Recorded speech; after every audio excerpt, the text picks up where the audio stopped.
안녕하세요. 카라시스템 박은경입니다. 자, 이번 시간에는 수학 선생님을 위한 에듀펜 프로 사용법이에요. 꼭 수학 선생님만을 위한 거는 아니지만 그래도 수학 선생님께서 가장 많이 필기 부분이 있었기 때문에 한번 별도로 이러한 수업의 형태를 가지고 있는 선생님들이 주로 이제 수학 선생님인 것 같아서 부제를 이렇게 정했습니다. 자, 이제 순서를 보게 되면 우선 수학 문제 PDF 파일을 불러올 부분이에요. 그리고 나서 잘라내어 붙이기라고 하는 기능을 통해서 문제를 개별로 해서 진행을 하실 수가 있고요. 무한판서 기능을 이용해서 문제풀이를 진행을 할 겁니다. 네, 그리고 수학 도구를 좀 설명을 드릴 거고요. 나머지 PDF 파일로 저장을 하는 부분은 선생님께서 설명한 모든 설명 내용을 학생들이 이렇게 막 판서를 할 필요가 없어요. 이 부분으로 이렇게 저장을 해서 학생들한테 전달을 하면 됩니다. 자, 이렇게 하다 보니까 지금 제가 이렇게 쓸 때마다 이렇게 지시선이 나오고 있잖아요. 이런 부분이 불편하실 수 있어요. 혹시 그런 부분이 있다라고 하면 환경 설정으로 들어가셔서 이렇게 메뉴에 이렇게 보다 보면 커서 설정에서 지시본 커서 대신 위에 있는 전용 커서를 선택하시면 됩니다. 자, 이렇게 확인하게 되면은 이제 그 지시선이 나오지 않기 때문에 좀 불편함이 해소가 될 수 있고요. 판서 모니터를 이용을 할 경우에는 아무래도 이제 그 TV라든가 빔 프로젝터를 활용을 하기 때문에 지시선이 있는 게 좀 더 편하실 거예요.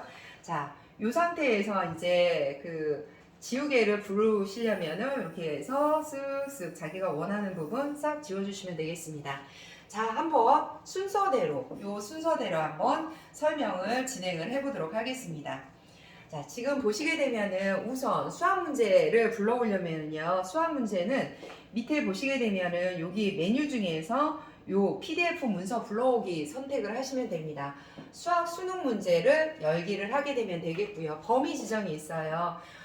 저는 이렇게 수학 문제가 40쪽에 걸쳐서 있는 거를 또 새삼 느끼게 되네요.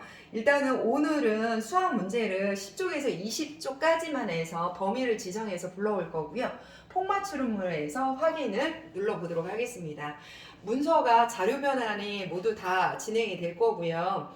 자료 변환의 속도는 현재 그 전자칠판이나 아니면 판서 모니터가 연결이 되어 있는 PC의 속도하고 비례를 합니다. 그래서 CPU의 속도가 좀 빠른 거면은 빨리 불러오게 될 거예요.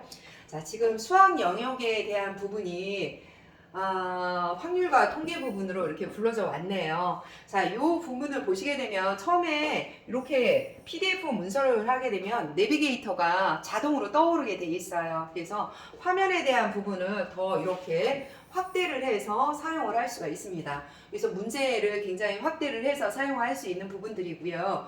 이 부분에 대해서 이제 다시 원래대로 돌아가고자 한다라고 하면 이렇게 하시면 원래대로 돌아가실 수가 있고요.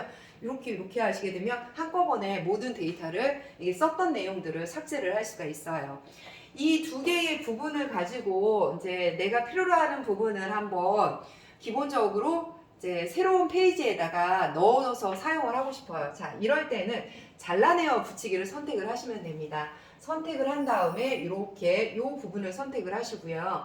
계속 하시겠습니까? 26번도 할 거기 때문에 얘를 누르시면 돼요.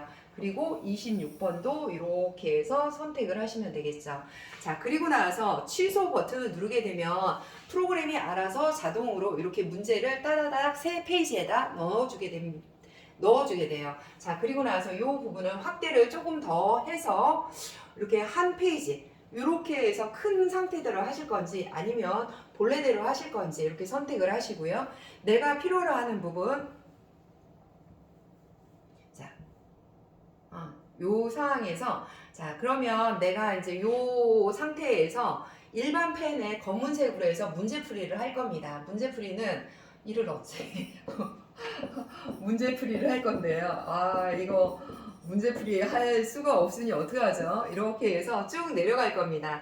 자, 그리고 나서 이제는 문제풀이를 위한 무한판서 기능을 한번 설명을 드릴게요. 자, 무한판서 기능은 이렇게 밑으로 쭉쭉쭉쭉 내려가서 문제풀이를 진행을 할 수 있어요. 이것뿐만 아니라 오른쪽으로 해서 계속해서 문제풀이도 이렇게 진행을 하실 수 있습니다. 그래서 답은 몇 번이에요? 여러분, 답은 2번이라고 치면 이렇게 2번으로 진행을 해주시면 됩니다. 자, 그리고 나서 다시 한번 처음에 위치로 가는 건 어떻게 된다고요? 이렇게 하시게 되면은 처음에 25번으로 해서 쭉 나오실 수가 있어요. 그러면 화면 내비게이터가 나오게 되면 여기에서 마이너스 버튼을 누르게 되면 전체 부분을 모두 확인해 보실 수가 있습니다. 최대 50%까지 화면을 축소를 할 수 있기 때문에 이 부분 풀이 과정을 이렇게 해서 모두 확인을 해서 보실 수가 있습니다. 다시 한번 화면 확대를 하신다라고 하면 이렇게 하면 화면 확대해서 다시 한번 문제 풀이를 이렇게 쭉쭉쭉쭉 가시면서 답에 대한 부분을 진행을 하시면 되겠습니다. 이렇게 해서 쭉 진행을 하실 수가 있겠고요. 자, 요번에 이제 처음 화면으로 다시 돌아가려고 한다라고 하면은 위쪽으로 해서 딱 들어가시면 되겠고요. 페이지 리스트를 이렇게 내가 원하는 부분으로 이렇게 해서 이동을 바로바로 진행을 해 주실 수가 있으세요. 자, 제가 이제 설명을 드려야 되는 것 중에서 자, 잘라내어 붙이기하고 무한판서 기능을 설명을 드렸고 수학 도구를 한번 설명을 드려볼까 해요. 아까 수학 도구를 설명을 하려고 보니까 이런 부분에서 이제 이 부분을 한번 설명을 드려볼까요? 한번 자, 이 부분은 얘는 28쪽만 역시 잘라내어 붙이기로 한번 얘만 따로 한번 한 페이지로 넘어가 보도록 할게요. 이렇게 해서 취소 버튼을 누르게 되면 자동으로 이렇게 딱 한 페이지가 나오게 되잖아요. 이 상태에서 이제 어떤 부분을 설명을 드릴 거냐면 자, 우리 메뉴에서 보시게 되면은 이렇게 해서 도형을 각각 불러올 수 있는 부분이 있어요. 여기에서 보시게 된다라고 하면은 여기 설명하고 맞는지는 모르겠지만 그 도형을 직접적으로 보정할 수 있는 기능이 있습니다. 예를 들어서 삼각형을 그려야 된다라고 하면 이렇게 정삼각형을 그려 주실 수가 있고요. 원형을 그린다라고 하면 지금 이제 원형이 이렇게 딱 맞아야 돼요. 이렇게 해야 되면 안 그러면은 이렇게 네모로 이렇게 인식을 하거든요. 이런 식의 어떤 부분을 진행을 하실 수가 있고요. 자, 이것뿐만 아니고 또 한 가지 부분은 내가 원하는 부분들 중에서 자, 이제 그 선을 이렇게 이제 내가 원하는 부분으로 이렇게 선을 그리는 부분들이 있을 것이고 또 한 가지는 또 내가 이제 그리는 것 중에서 점선이 있을 수 있을까요? 점선? 네. 점선으로 이렇게 해서 그리면서 설명을 진행을 해 주실 수가 있으세요. 자, 이렇게 해서 요 부분은 어떻다, 요 부분은 어떻다 해서 설명을 진행을 해 주시면 돼요. 자, 이렇게 해서 간단하게 도형을 그리는 부분들이 있었고요. 또 한 가지는 밑에서 위로 올라가시게 되면은 이와 같은 페이지 리스트 외에도 여기 앱이라고 하는 부분이 있어요. 이 앱이라고 하는 부분에서 보시게 되면 이와 같이 이거 각도이 이제 자를 할 수 있는 기능이 어떤 건지는 모르겠지만 혹시 선생님들 중에서 이와 같은 자를 불러내서 하는 그런 부분들이 필요하다라고 하면 이런 식의 어떤 부분을 선택을 하시면서 진행을 해 주실 수가 있습니다. 이렇게 해서 메뉴를 진행을 하실 수가 있고요.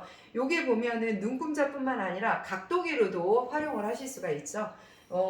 지금 이제 이런 식의 각도기를 맞춰서 이렇게 해서 얘가 그러면 몇 도가 되는지 이런 식으로 56도가 돼 있네요. 이런 식으로 이제 각도기를 한다든가 아니면은 지금 이렇게 여러 가지 부분들을 진행을 하시면 되겠습니다. 수학적인 부분에 대해서는 제가 어떻게 설명드리기가 좀 어려웠기 때문에 이런 식의 메뉴를 불러와서 진행을 하실 수 있다라고 하실 수가 있고요. 이제 컴퍼스로도 이제 데이터를 변경을 하셔서 사용을 하실 수도 있습니다. 메뉴를 이제 닫는 부분은 이렇게 해서 메뉴 닫기로 들어오시면 되겠고요. 이런 식으로 이제 설명을 쭉 진행을 하실 수가 있겠죠. 자, 그리고 나서 또 한 가지는 이제 혹시라도 이 수학 문제의 특성상 문제풀이가 굉장히 어렵고 시간이 또 걸릴 수가 있잖아요. 자, 이랬을 때 문제 풀이 부분을 이렇게 타이머로 지정을 할 수가 있어요. 그래서 10분 동안에 이제 타이머를 통해서 기본적으로 학생들이 시간 내에 저기 푸는 거를 진행을 할 수 있다든가 이런 내용을 진행을 하실 수 있겠습니다. 자, 이렇게 하는 재미있는 부분들이 있었고요. 자, 이번에는 페이지 리스트로 해서 우리 이제 문제 풀이를 굉장히 많이 진행을 했잖아요. 요런 문제에 대한 것들을 학생들이 일일이 이제 자기 노트에다가 하던 시절은 이제 지난 것 같긴 해요. 자, 이번에는 그러한 부분을 우리가 어떻게 이제 파일을 저장하느냐 이 부분을 보실 수 있어요. 자, 여기에 보면 PDF 파일 저장이라고 하는 부분이 있습니다. 그렇게 해서 여기에 보시게 되면 오늘 날짜로 저장을 한번 해보도록 할게요. 그러면은 PDF 파일을 전체로 다 저장을 하게 되는 겁니다. 자, 그러면 오늘 이제 데이터가 다 저장이 되는 거를 보실 수가 있겠고요. 자, 우리 이제 그 데이터를 한번 확인하러 가보도록 할게요. 자, 보시게 되면은 이렇게 PDF 파일로 들어가는 부분 총 16쪽으로 되어 있는 부분들 보실 수가 있겠고요. 자, 이렇게 해서 이제 아까 우리 이제 무한판서로 진행했던 세 번째 내용들 이렇게 우리가 이제 그 부분만 했던 내용들 쭉 내용을 모두 확인해 보실 수 있습니다. 이렇게 해서 이제 이런 내용들까지도 다 들어가 있는 거 확인해 보실 수 있습니다. 자, 이렇게 해서 수학 문제와 관련된 모든 부분들을 설명을 드렸어요. 관련해서 더 이제 궁금하시는 부분들이 있으면 언제든지 연락 주시기 바랍니다. 감사합니다.